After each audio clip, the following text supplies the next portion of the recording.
gak sih kamu suka sama seseorang yang justru gak pernah konsisten sama kamu? Kadang perhatian banget, tapi kadang juga hilang tanpa kabar. Dan anehnya justru itu yang bikin kamu makin penasaran. Dan aku paham banget kenapa kita bisa demikian. Nah, hari ini kita akan bahas tuntas apa aja sih alasan yang bisa bikin otak kita seperti itu. Dan fenomena itu terjadi di gue. Bayangin kamu lagi scroll FYP. Dari 10 video, mungkin cuma 2 video yang bikin kamu tuh ketawa atau baper. Nah, justru itu kamu gak tahu mana yang lebih worth it, makanya kamu lanjut scroll. Nah, tapi itu bukan kebetulan, Kak. Nah, jadi itu adalah namanya intermittent reinforcement, di mana IR ini konsep pertama yang dijelaskan oleh B.F. Skinner tahun 1938 dalam penelitiannya operant conditioning. Nah, reward yang datang secara tidak teratur itu justru lebih menciptakan keterikatan yang lebih jauh kuat dibandingkan yang konsisten. Seperti itu. Jadi dia tuh kayak VP gue. Dalam konteks hubungan, orang yang panas dingin itu secara gak sadar nyiptain pola yang sama. Satu hari dia perhatian banget, tapi besoknya dia ghosting. Dan kamu terus scroll aja terus, nunggu konten bagus berikutnya dari dia. Jadi gue habis uninstall TikTok, harus uninstall dia juga.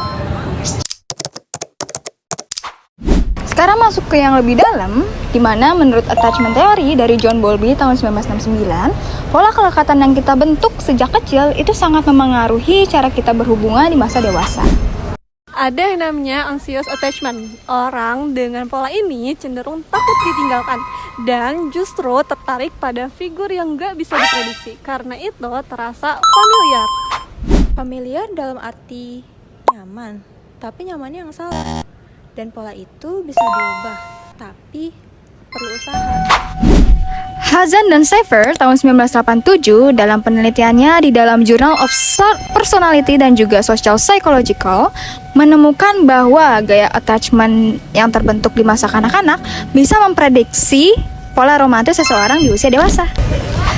Jadi kalau kamu ngerasa terus kembali ke orang yang sama, meski udah tahu itu nggak sehat, mungkin bukan salah orangnya yang salah, mungkin soal pola kamu tuh yang salah.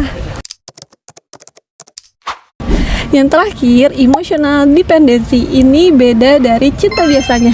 Di sini kamu butuh validasi dari dia buat ngerasa worth it, ngerasa oke dan ngerasa ada.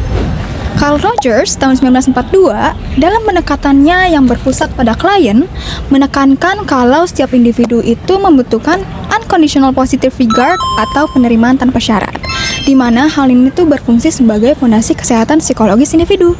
Kalau misalnya hal itu tidak terpenuhi sejak awal, maka seseorang bisa tumbuh mencari validasi dari luar. Berarti itu bukan salah kita sepenuhnya.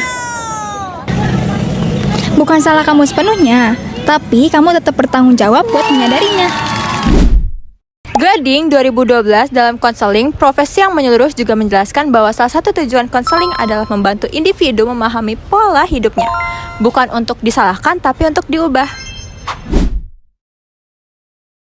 Jatuh cinta sama orang yang gak available itu bukan sepenuhnya salah kamu. Otak dan hati itu cuma lagi ngikutin pola yang udah lama terbentuk.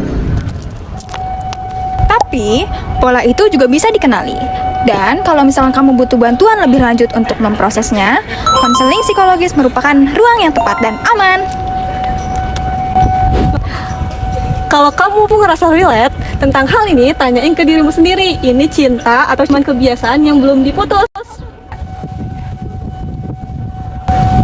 Video ini dibuat untuk memenuhi tugas Mata kuliah psikologi konseling Dengan dosen pengampu Ibu Meiti Arianti, saya Nadila Amalia dengan NPM 10523797. saya Aisyah Amanah Sabila dengan NPM 1052350. Saya Florensi Aprenli dengan NPM 105236461. Dan sampai jumpa. Bye.